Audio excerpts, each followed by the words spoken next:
আসসালামু আলাইকুম রহমতুল্লাহি বারাকাতুহু। আলহামদুলিল্লাহ।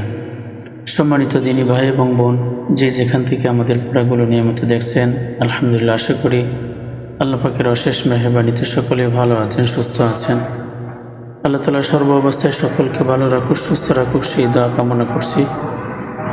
তো আমরা আজকে আপনাদের মাঝে যে পড়া তুলে ধরছি সেটা হচ্ছে সূরাতুল ইয়াসিনের 10 নম্বর আয়াত থেকে। আমরা আগে একটা ভিডিওতে সূরাতুল ইয়াসিনের প্রথম 9টি আয়াত আপনাদের মাঝে তুলে ধরেছিলাম যেভাবে সেটা ছিল। তো আমরা আজকে আপনাদের মাঝে যে পড়াটা তুলে ধরছি সেটা হচ্ছে সূরাতুল ইয়াসিনের 10 নম্বর আয়াত থেকে। এর পূর্বেও আমরা একটা ভিডিও দিয়েছিলাম যেখানে ছিল সূরাতুল ইয়াসিনের প্রথম 9টি আয়াত। সেখানে দেওয়া ছিল কোথায় কী মত হবে, কোথায় কী গুণনা হবে। আজকেও চেষ্টা করব সেভাবে তুলে ধরার জন্য যে কোথায় কী মত, কোথায় কী গুণনা হবে ইনশাআল্লাহ। আউযু বিল্লাহি মিনাশ শাইতানির রাজীম। বিসমিল্লাহির রহমানির রহিম। ওয়াসাওয়াউন, এখানে হচ্ছে উপরে মোটা চিহ্ন। এটা হচ্ছে সহজে একটা চিনার উপায়। উপরে মোটা চিহ্ন হলেই 4 আলিফ লম্বা হবে। বামে হামজা থাক অথবা না থাক, জজম থাক অথবা না থাক, তাসদীদ থাক অথবা না থাক, উপরে যদি আমরা মোটা চিহ্ন পাই, যেই হরফের উপরে পাবো সেই হরফেতেই আমরা 4 আলিফ লম্বা করব। ওয়াসাওয়াউন আলাইহিম, হামজার উপরে 2 পেশ। এটা হচ্ছে তানবিন। তানবিনের পরে আমরা ইজহারের হরফ আইন পেয়েছি, সেই জন্য এখানে গুণনা হবে না। ওয়াসাওয়াউন আলাইহিম আআনযারতাহুম, আলাইহিম, এখানে হচ্ছে মিম সাকিন। মিমের উপর জজম হলে মিম সাকিন। মিম সাকিনের পরে বা মিম ব্যতীত যে কোনো হরফ আসলেই সেখানে ইজহার অর্থাৎ গুণনা ছাড়া পড়তে হবে। আলাইহিম আআনযারতাহুম, নুনের উপরে জজম, নুন সাকিন। নুন সাকিনের উপরে আমরা ইকফার 15 হরফ থেকে জাল পেয়েছি, এখানে গুণনা করতে হবে। আআনযারতাহুম, এখানেও মিম সাকিন। মিম সাকিনের পরে বা মিম ব্যতীত যে কোনো হরফ আসলে গুণনা ছাড়া স্পষ্ট। আম, এখানেও মিম সাকিনের পরে বা মিম ব্যতীত অন্য হরফ। লাম, এখানেও বা মিম ব্যতীত অন্য হরফ। আম লাম তুম, এখানে নুন সাকিনের পরে ইকফার 15 হরফ থেকে জাল। তুনযির হুম, এখানেও মিম সাকিনের পরে লাম। তুনযির হুম লা ইউমিনুন, লামের উপরে জবর, জবরের বাম পাশে খালি আলিফ, মদের হরফ এক আলিফ। ইউমিনুন, নুনের উপরে পেশ, পেশের বাম পাশে জজম হলো ওয়াও, মদের হরফ। মদের হরফের বামের হরফে অক্ফ হইলে মধ্যে আরজি 3 আলিফ লম্বা ক্রিয়া পড়িতে হয়। ওয়াসাওয়াউন আলাইহিম আআনযারতাহুম আম লাম তুনযিরহুম লা ইউমিনুন। ইন্নামা, হরকতের বামে নুনে মিমে তাসদীদ, এখানে নুনের উপরে তাসদীদ ওয়াজিব গুণনা। তারপরে মিমের উপরে জবর, জবরের বাম পাশে খালি আলিফ, মদের হরফ এক আলিফ। তুনযিরু,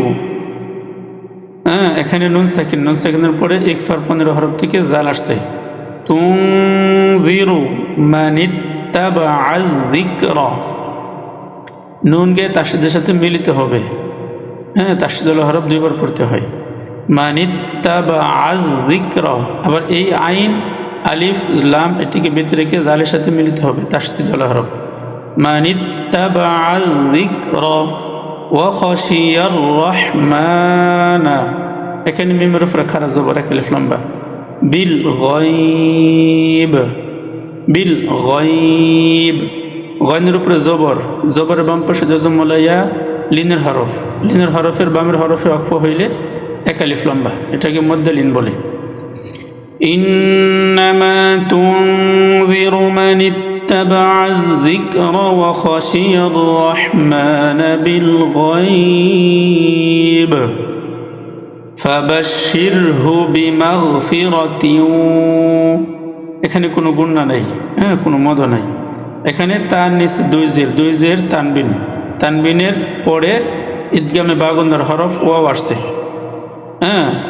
বিমাগফিরাতিন ওয়া আজরিন কারীম, এখানে রর নিচে তানবিন, তানবিনের পরে আমরা ইকফার পূর্ণ হরফ থেকে কাফ পেয়েছি, গুণ হবে। তারপরে রর নিচে জের, জের বাম পাশে জজমুলাইয়া মদের হরফ, মদের হরফে বামের হরফে অক্ষ হয়েছে, সেই জন্য 3 আলিফ। ফাবাশশিরহু বিমাগফিরাতিন ওয়া আজরিন কারীম। ইন্না হরকতের বামে নুনে মিমে তাসদীদ, ওয়াজিব গুন্না, গুন্না করে পড়তে হয়। হরকতের বামে নুনে মিমে তাসদীদ, ওয়াজিব গুন্না। আবার নুনের উপর জবর, জবরের বাম পাশে খালি আলিফ মদের হরফ, এক আলিফটা নিয়ে পড়তে হয়। নাহনু নুহয়িল মাউতা, এখানে তার উপরে খারা জবর, এক আলিফ। ইন্না নাহনু নুহয়িল মাউতা, মাউ এখানে মিমের উপরে জবর, জবরের বাম পাশে জজমুলা ওয়াও, লিনের হরফ, তাড়াতাড়ি। মাউতা। ওয়া নাকতুবু মা কদ্দামু, মিমের উপরে জবর, বামে খালি আলিফ, মধ্যে তবা, এক আলিফ লম্বা। মিমের উপরে পেশ, হরকত, হরকতের বামে পেশের বাম পাশে জজমুলা ওয়াও, মদের হরফ, এক আলিফ লম্বা। ওয়া আসারহুম, আলিফের উপরে খারা জবর, এটা হামজা, এক আলিফ লম্বা। সার উপরে জবর, জবরের বাম পাশে খালি আলিফ মদের হরফ, এক আলিফ লম্বা। ওয়া নাকতুবু মা কদ্দামু ওয়া আসারহুম ওয়া কুল্লা শাইইন, এখানে হামজার নিচে তানবিন, তানবিনের পরে আমরা ইজহারের হরফ হামজা পাইছি। শাইইন আহসাইনাহু, সাতের উপরে জবর, জবরের বাম পাশে জজমুলা ইয়া, লিনের হরফ, তাড়াতাড়ি। নুন খারা জবর না, এটা হচ্ছে এক আলিফ লম্বা, খারা জবর, খারা জবর উল্টা পেশ। ফি, এখানে একটা বিষয় হচ্ছে চিকন চিহ্ন হইলে 3 আলিফ লম্বা, এটাকে মধ্যে মুনফাসিল বলে, মধ্যে মুনফাসিল। এই চিকন চিহ্ন যদি হয় তাহলে 3 আলিফ লম্বা করে পড়তে হয়। ইমামিম মুবিন, জবরের বাম পাশে খালি আলিফ, এক আলিফ লম্বা, এটা মিম, মিমের নিচে 2 জের, এটা হচ্ছে তানবিন, তানবিনের পরে ঈদগামে বা গুন্নার হরফ, এখানে গুণা করে পড়তে হবে। ইমামিম মুবিন, বাম নিচে জের, জেরের বাম পাশে জজমুলা ইয়া, মদের হরফ, মদের হরফের বামের হরফে অক্ষ হয়েছে, সেই জন্য 3 আলিফ। ইন্না নাহনু নুহয়িল মাউতা ওয়া নাকতুবু মা কদ্দামু ওয়া আসারহুম ওয়া কুল্লা শাইইন আহসাইনাহু ফি ইমামিন মুবিন।